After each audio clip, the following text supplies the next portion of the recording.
थोड्याच वेळात राज्यातील 29 महानगरपालिकांसाठी मतदान सुरू होणार। 15,000हून अधिक उमेदवार रिंगणामध्ये कोण बाजी मारणार उद्या समजणार।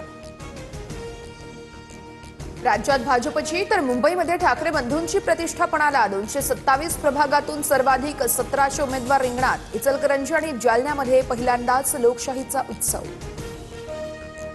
मुंबईत महायुतीचा विजय निश्चित। एकूण 27 महापालिकांमध्ये महायुतीचाच महापौर असेल। निकालानंतर भाजपच मोठा पक्ष हे पुन्हा अधोरेखित होईल। मुख्यमंत्री फडणवीसांकडून विश्वास व्यक्त।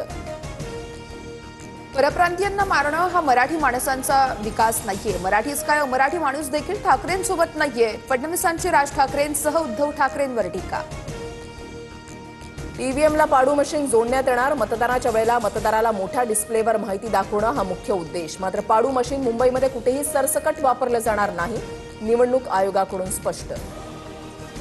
ईव्हीएमला नवं मशीन जोडण्यासंबंधी आधी का माहिती दिली नाही? प्रचार संपला तरी मतदारांना भेटण्याची मुभा का? राज ठाकरे यांच्याकडून निवडणूक आयोगावर आरोपांच्या फैरी।